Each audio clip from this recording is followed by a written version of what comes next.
Hi guys, Tom from the Hundredth Monkey here, and we're here with Michael Benedetti. And this is going to be another little segment for our Tales from Beyond the Veil. From the beyond, yeah. From the beyond, yeah. So basically what I'm looking for is some personal experiences you may have had that are outside the box, that some other people may be able to relate to. Right. So I know that when the stories that we have in our lives, a lot of times, especially when they go outside the box, that so many people are so afraid to talk about them that because they feel that judgment from others, and they're afraid of that ridicule factor.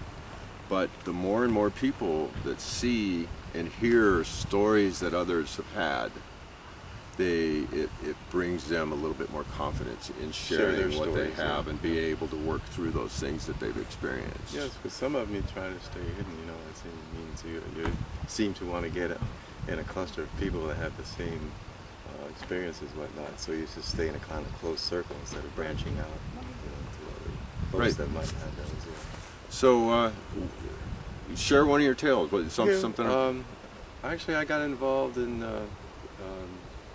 basically after reading Project Blue Book years ago, back in the '60s, and gathering information on the extraterrestrial life and whatnot, and finally one time Northern California in Marin County, I was directed to go to Mount Shasta, and there I found what you would call a teacher, and her name is Pearl Doris, and she was a phenomenal person, and she'd been teaching since the 50s, and I was one of the few groups that she started over again teaching in the early 70s, 1972. And we proceeded to have small gatherings of 7 people, and she would basically teach us about the Ascended Mastery groups, and, and let us know the history of the mountain and the etheric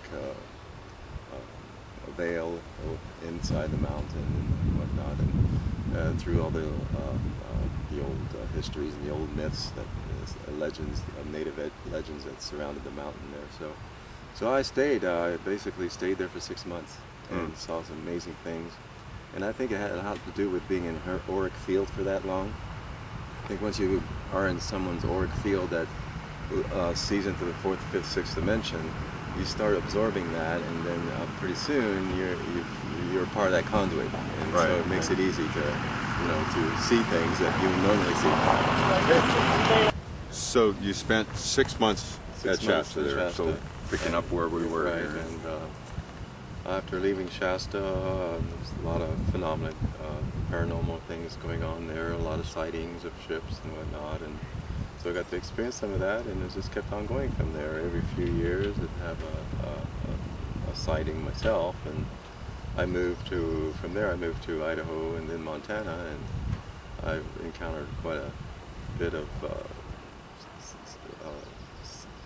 similar phenomena in those areas too. And I lived in Ashland, Oregon for a while, and on top of Siskiyou Pass, and there was a lot of activity there. And one that brings to mind, my first up personal close to UFO sighting was a sphere that was sitting about 1,000 feet above a 747, and it was a glowing sphere. It was huge, and I was watching the 747 flying, and then I saw the sphere above it, and I was just gazing at it, and all of a sudden the 3 F-16s showed up behind me, and they just came by, and just afterburners went on and went right for this sphere. He's dropping me off. Of course, as soon as they got close enough, the sphere just blinked out. But I thought it was interesting that they did a hot pursuit on a fast walker out there. There's a lot of stories about those that they'll show up, and then all of a sudden either the helicopters or the jets will be right on their tail. I was surprised to see 3 of them just afterburners going after this object, so it must have lit up their radar screens there, and so they went through there. So that was a good sighting. And a few months after that, I did see a stationary cloud, saucer-shaped object stay in the sky for about 8 hours that day, from about 10 o'clock to about 6 o'clock in the evening. And it was huge. It was probably a half a mile wide, and just sat over this one hilltop. And from there I could overlook Mount Shasta too from the Siskiyou Pass. So there's a lot of activity in the Colstein Basin there. And moving back to Montana, I saw a few there on Flyhead Lake, a whole beach of people enjoying the summer sun. All of a sudden spotted this one UFO skimming across the water and just drifting off towards the west, and there all the kids was, "Mom, look, Mom," you know. So finally it was great to see a whole lot of people seeing that and knowing that it wasn't a jet or, you know, or anything like that. So it was good for the kids. So, you know, a lot of people see that the nuts and bolts UFOs, you know, they're totally fascinated with that potential, that possibility. You know, it's still a possibility, it's not a reality. Right. But they need that nuts and bolts thing. But I found that there's such a spiritual element to this whole thing. You know, there's so much more to the beings that are flying around here than just some other culture coming and visiting here. Right. So have you seen that through your whole progression? I mean, what was the 6 months in Shasta when you first started out? Was that element? It was the element of there? spirituality, basically pertaining to their mission on Earth, and their being observing Earth for eons, and basically being in this localized part of the universe. That's basically their quadrant or so, you know. Right. And just to help beings along and moving life forward, and you know, probably cultivating planets, cultivating life on planets, and whatnot. And I think that's their part, just the watchers and overseers, making sure we don't destroy ourselves or our neighbors, you know, that kind of thing. Because every now and then we get to a civilized area where we also accumulate all of this destruction capabilities, and that's one thing that's very much concerned to them. I was taken aboard a craft in Ashland for about 5 hours at one time when I was there, and had meetings with several of the beings there, and also there were 4 people from the local area in Northern California. It was interesting to watch them, how they actually pick people up. You know, I was just waking up at 1 in the morning, and pretty soon I'm just seeing myself being beamed up the ship. And beamed up? What's well, that experience? That's a kind of a term that's you know, used, but basically what you feel that you're being kind of attraction. It would be like a traction beam, and basically you're lifted up into this ship. And was this the whole physical body, or was it it was the whole physical body. Wow. And because I was able to move around, I was able to interact with the beings on the ship, and it was being able to talk to the locals too that had been taken up. And it was part of a teaching process.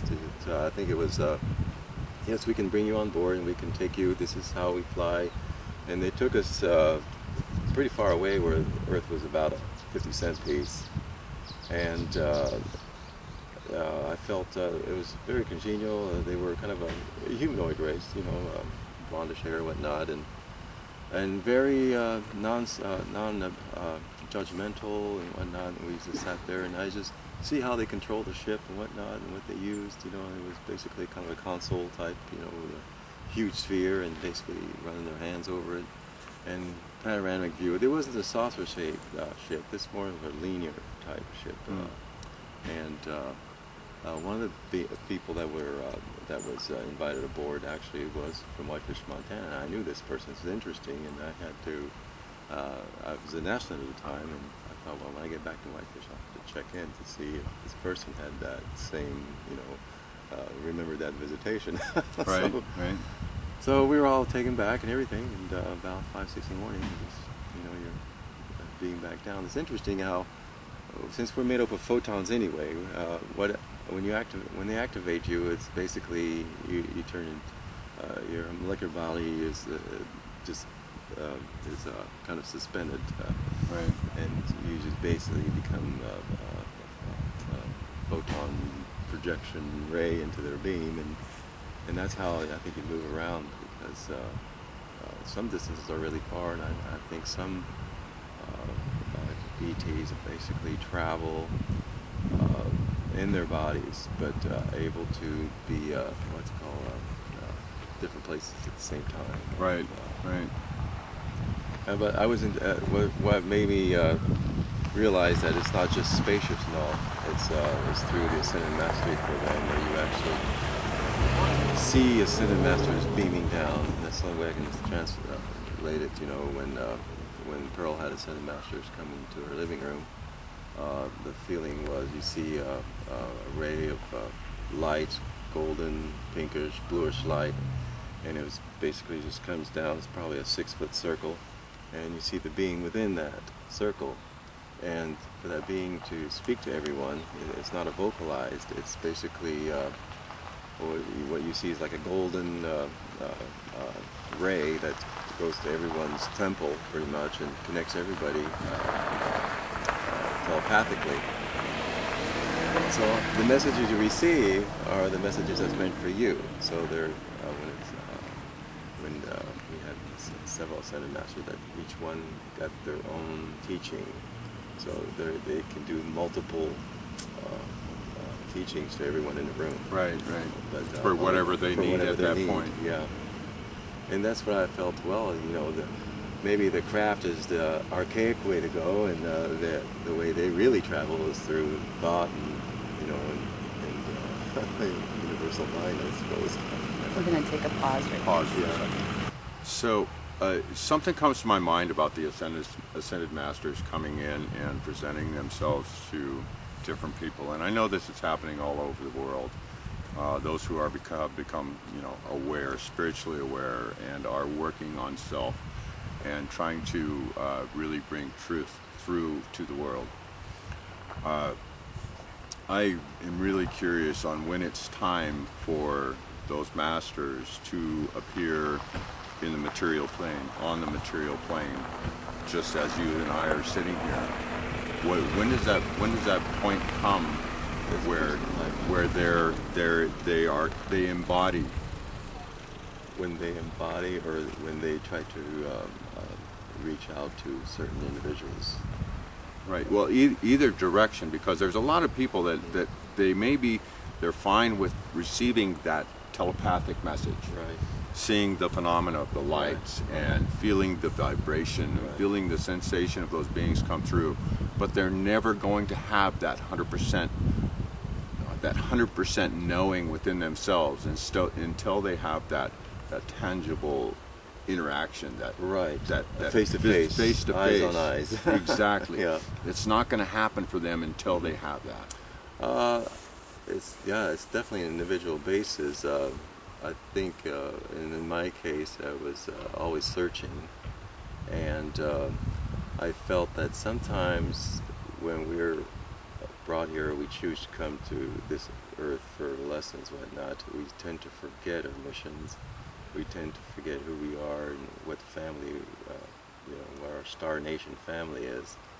And if you have work to do and you've already worked closely with ascended beings, or beings on all higher planes actually, and they come in to help you and boost your energy up, and just necessarily remind you. I guess it's more of a reminding you of what your being is, your inner being.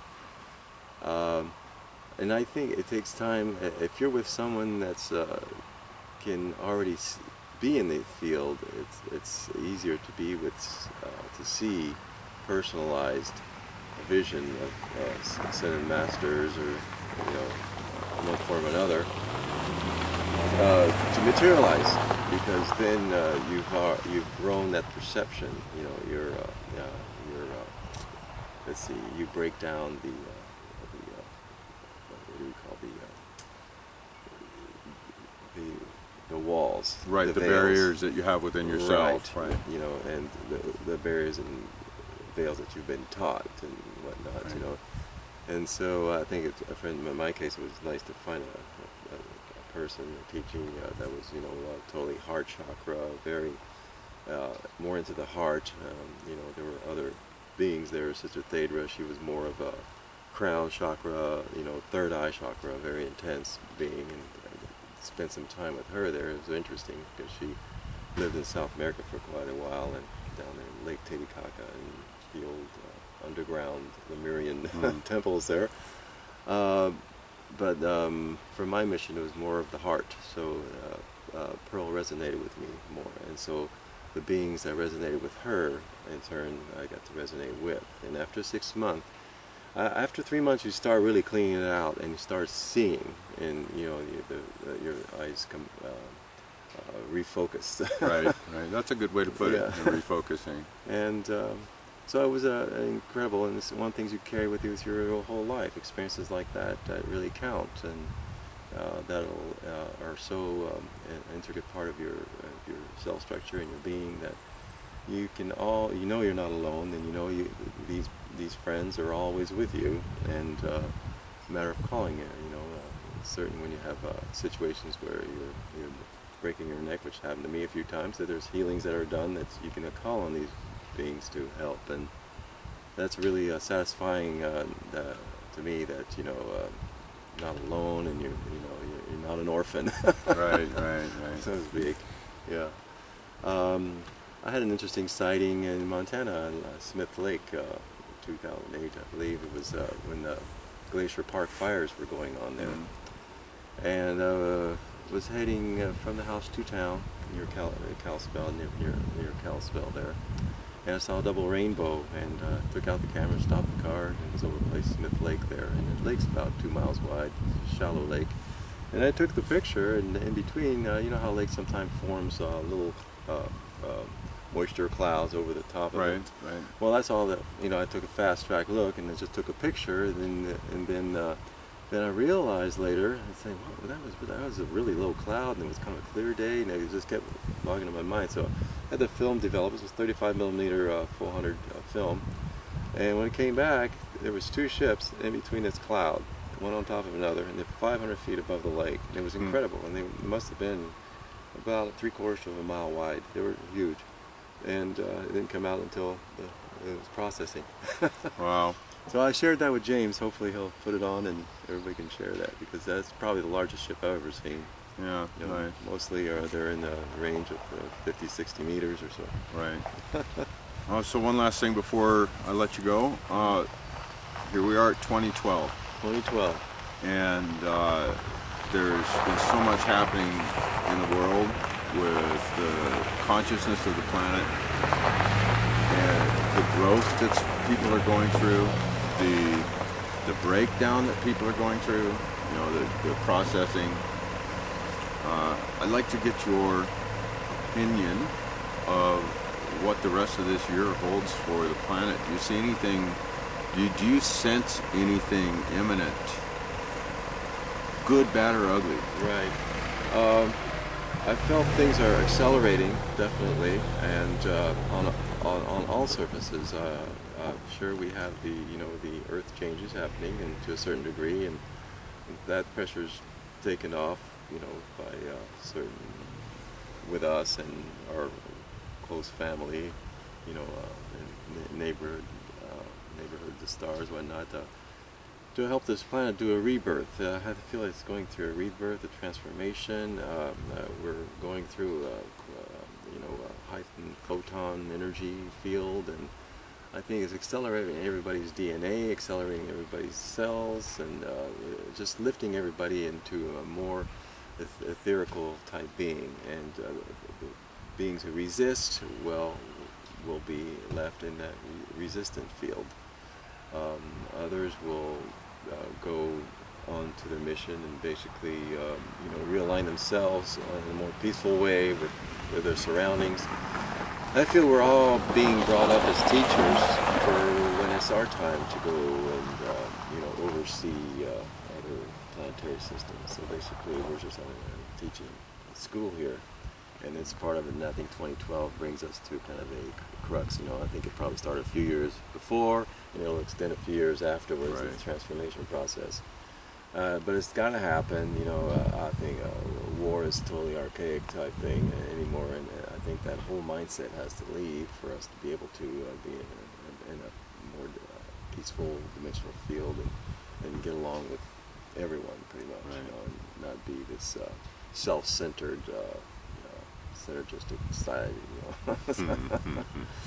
But I think we'll grow from this, and sure, there's going to be, just be prepared, and be prepared, I think, more inwardly, and also be prepared outwardly, and try to alleviate your fear, your anxieties, and basically come to places like this where you meet beings of the same mind, same heart, and I think we'll get through it okay. Yeah. All right. We have lots of help. Yeah, we do. Yeah, we do. All right. Well, pleasure seeing you, Tom. Thank you so much. It was my pleasure to meet you. Well, yeah, we'll see each other again, I'm sure. Absolutely. Absolutely. All right. Thanks. All right. I want to see Mr. Ronaldo.